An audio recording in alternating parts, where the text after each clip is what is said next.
working on project number 24, which is 2 years of projects, and it's the sunflower pin keep, and I think this is so beautiful. We used hand-dyed artisan wool from Tracy Trevethan Designs, and you get a beautiful pack of hand-dyed wools. There are 6 different pieces in here, and they're just really yummy. A lot of work goes into hand dyeing. You get this wonderful marbling effect with the wool, so you get a lot of different colors. And then we're also using her hand-dyed wool thread as well. There's 20 yards on this skein here. And then this is the pattern. And we have also included a bag of crushed walnuts to fill your pincushion with. So let's get started on our project. Okay, so we went ahead and created templates for all the different size circles that you need to cut out of the wool. So you have 4.5-inch circle, cut 2 of them from fabrics of your choice, and so those would be like the top and the bottom of the pincushion, and then all these other ones are to make the flowers. On the back of the pattern you have the leaf patterns, and so what I did with those is I actually traced these on freezer paper. And what I like about freezer paper is that you can iron this onto your fabric and it temporarily sticks to the fabric and it makes it easy to cut out. So you're going to cut out 4 of this one and 2 of this one. And then we also included we added some pictures for some hand embroidery stitches, because this whole pattern is done by hand, which is kind of fun and different thing than what we normally do. Okay, so what I did was I kind of went through, and I even put on the templates like cut 2 from the gold, 2 from the yellow, 2 from the yellow, olive, so that you would know kind of what ones to do with what, and there's one with the brown. Now the 4.5-inch circle is pretty big, so you can't get, I don't think, you might could get 2 possibly out of one color. If not, it doesn't make a difference to make one color and one the other color. So you'll need to do that, and then you'll have to cut a strip to go around the circle. Actually, you'll cut 2 rectangles, sew those together, and that's going to be the side piece here. So so what I like about freezer paper, let me kind of show you what I was talking about earlier, is you trace your pattern onto the freezer paper and then you lay it with the shiny side down, like so. And then you just take your iron and you press it on, and it sticks to it, and it makes it really easy to cut your pattern pieces out. And then when you're finished, you just pull it off. And it's reusable. You can do it several times. And so you'll have a little bit of wool left over if you want to play with it, you know, do something with the leftover. But so I'm going to cut all these out and then show you how to do some of the embroidery stitches. So we sent Nifty Notions white chalk writer with this project, and I love marking with chalk. But when you get this, you need to be aware that you need to take this out, and then there's a little lid here that you need to pop out. So let's pull that out, and then I'm not gonna tip it yet, I'm gonna actually put it in like this, and now the chalk goes down into the writer and we'll write. So, so what I'm going to do is I'm going to take my circle and I'm going to mark 4 points on it. And I'm going to do this. I like chalk because it brushes off, you know, and you don't have to worry about it staying in your fabric. So we're just trying to find our 4 areas here. So I've got because what I want to do is when I took my 2 pieces and sewed them together, I did do this part on the sewing machine, and then we're going to mark 4, this would be 2 of the marks, and then you're going to fold it the opposite way and mark those edges. And then you're going to match up your marks that you made, pin those together, and then we're going to use a blanket stitch, a hand blanket stitch, to sew this all together. So I'm going to line that one and that one up. Actually, I'm doing this wrong because I'm not sewing this with a sewing machine. So you want to make sure that you have the seams to the inside so that we don't see that. So start back over here. Okay, so I've got the bottom pinned to the edge, and I've started my blanket stitch. And so what you do is you're going to, let me get this started here. So see what a blanket stitch is it's has a little leg here and then it goes across the top. And so we are going to go in about 1/4 of an inch over, and it doesn't really matter how big or small your blanket stitch is, you just want to try to be consistent.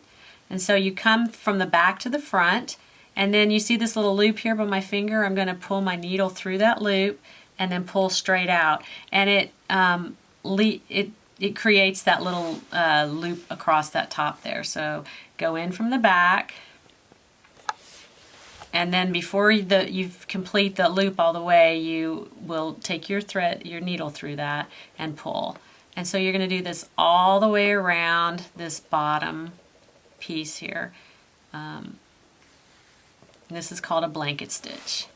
Now I guess technically you could do this on your sewing machine if you wanted to, but this is just one of those projects that's kind of fun to sit and do a little handwork when you want to. This is actually, I really enjoyed making this project. I used to do tons and tons of handwork, but I stay so busy now, the only handwork I really get to do is my knitting.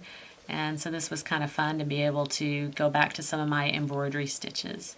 So I will continue doing this stitch all the way around, and then I'll be stuffing my pincushion. So okay, so I did a blanket stitch all the way around here, and then I have this little thing right here. So the next thing to do is we're going to put our walnut shells in there.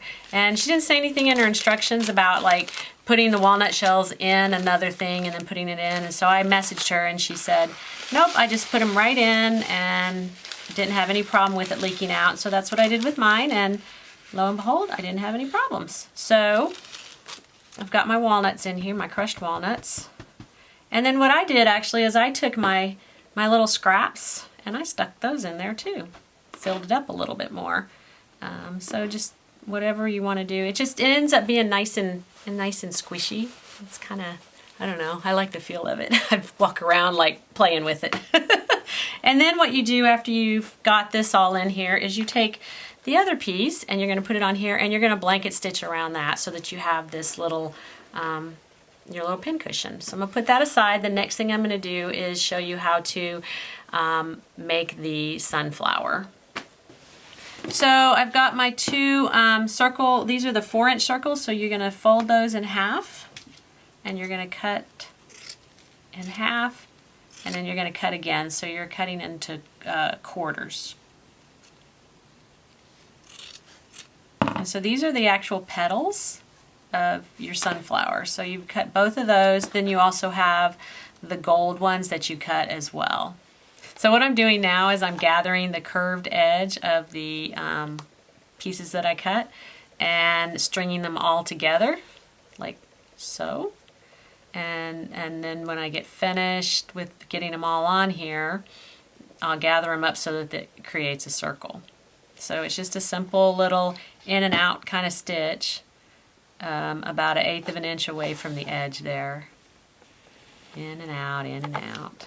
Very easy. So once I got it all strung together, then I connected the first and the last one, and I'm just going to tie that off for right now. And I'm going to do the exact same thing for the small gold yellow one, and then that will fit, the small one will fit on the inside of that one. So it's just do that twice, and then we're going to sew it to a little a circle and connect it to the pincushion.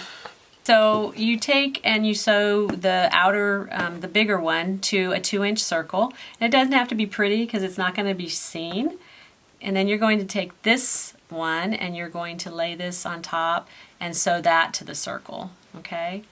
And then you just follow the instructions. You have 2 more circles that go on top, like so. Sew all those together. And then this gets sewn onto the top of the pincushion, just by basically you're going to stab through here into the, you know, in and out, in and out. It's pretty easy to do.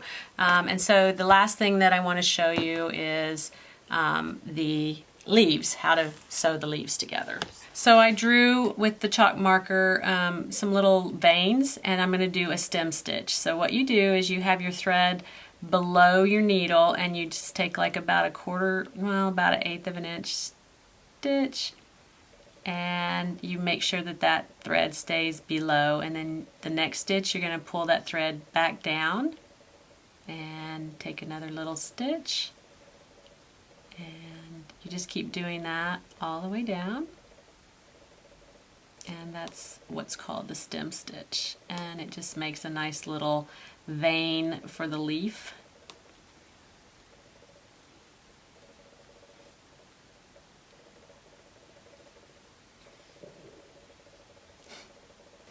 Okay, so after I sewed the bigger ring on, now I'm sewing the smaller part of the flower on, and I'm just kind of going in and out, just real quickly, just baste. It's kind of almost like a basting stitch, just sewing it on there. And then once I get this sewn on, then I'll sew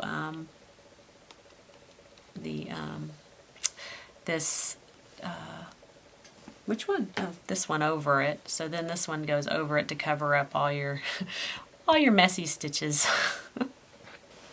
Okay, so now I've laid the little green circle over all of this and pinned it down, and I'm just doing a little blanket stitch all the way around it to get that just to cover up all the stitches and that kind of thing. And then I want to show you. Let me get another piece of thread, show you how to make a French knot. So thread my needle here, because in the top here you have your little seeds, and that stitch is called a French knot. It's very easy to do. Get my needle threaded. And I'll just do it on a scrap so you can kind of see what I'm talking about. So make a knot in our thread, and then so what you do is you come to the underside, wrap this around the needle a couple of times, and then you hold it tight, insert the needle back into the fabric, basically right next to where you came up out of, and then you pull that through and you get your little knot, and so you move over. So this is how you're going to make your little seeds, and it might be easier for you to do this on the piece of fabric before you cut out your circle. That way you'll have a little bit more fabric to hold on to and to practice to get these done. So you just keep doing that until you have as many little seeds as you want, and then you can cut out your circle and sew that just with a little blanket stitch or a little whip stitch around to have your seeds on the top of that. So all right, so that's the French knot.